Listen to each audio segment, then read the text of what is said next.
ഈ കടകംപള്ളി സുരേന്ദ്രൻ്റെ അടിസ്ഥാന സ്വഭാവ സവിശേഷതകൾ എന്താണെന്ന് എനിക്ക് കൃത്യമായിട്ട് മനസ്സിലായി. അപ്പം നമുക്കറിയാലോ, അയാളൊരു മന്ത്രിയാണ്, അയാൾ പാർട്ടിയുടെ സംസ്ഥാന കമ്മിറ്റി അംഗവും കൂടിയാണ്. അയാൾക്ക് ഈ സ്ത്രീ വിഷയത്തിലുള്ള അയാളുടെ സമീപനം എന്താണ് എന്ന് വളരെയധികം വ്യക്തമാക്കുന്ന മറുപടികളാണ് ഇതുമായി ബന്ധപ്പെട്ട് സ്വപ്ന സുരേഷിൽ നിന്ന് എനിക്ക് ലഭിച്ചത്.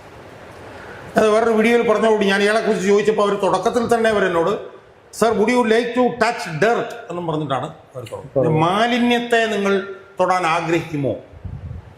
മാലിന്യം എന്ന് പറഞ്ഞാൽ കുറെ മാലിന്യം അവിടെ കിടക്കുന്നതെന്ന് കഴിഞ്ഞാൽ മാലിന്യത്തോട് നമുക്ക് വെറുപ്പ് അറപ്പുള്ളത്, അത് ചവിട്ടാതെ പോകും.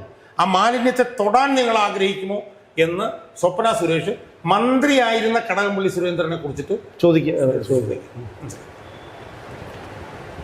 അവരെന്നോട് പറഞ്ഞത്, ഞാൻ ആദ്യമായി കടകംപള്ളി സുരേന്ദ്രനെ കണ്ടപ്പോൾ തന്നെ എൻ്റെ തോളൽ കൈയിടാൻ വന്നതാണ്.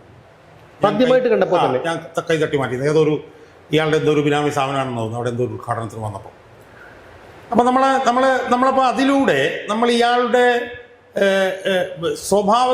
സ്വഭാവത്തിലേക്കും സ്ത്രീകളോടുള്ള അയാളുടെ സമീപനത്തിലേക്കുമാണ് നമ്മൾ ഇതിനകത്തൂടെ എത്തി നോക്കേണ്ടത്. അതായത് UAE കോൺസുലേറ്റിൽ ഉന്നത സ്ഥാനത്തിരിക്കുന്ന ഒരു വനിത, അവർ കോൺസൽ ജനറലിൻ്റെ കൂടെ ആണ് എന്തോ ഒരു ഉദ്ഘാടനത്തിന് അവിടെ വന്നത്. അവിടെ വെച്ച് മന്ത്രിയായിരുന്ന ഇയാൾ പരസ്യമായി പോയി അവരുടെ തോളിൽ കൈയിട്ടു. കാരണം ഇപ്പം ചില ആളുകൾ ഇങ്ങനെ നോക്കുകയും ഇപ്പം പ്രത്യേക രീതിയിൽ നോക്കുകയൊക്കെ ചെയ്യുന്നതൊക്കെ നമ്മൾ കണ്ടിട്ടുണ്ട്. അയാൾക്ക് നോക്കുന്ന ആ പ്രക്രിയയിൽ അയാൾക്ക് നിയന്ത്രിക്കാൻ കഴിയാത്ത എന്തോ സംഭവങ്ങളുള്ളത് എന്നുള്ളത് കൊണ്ടാണല്ലോ അയാൾ ഇവരുടെ പുറത്തു പോയി കൈയിടുന്നത്. അപ്പം അതാണ് അയാളുടെ സ്വഭാവം.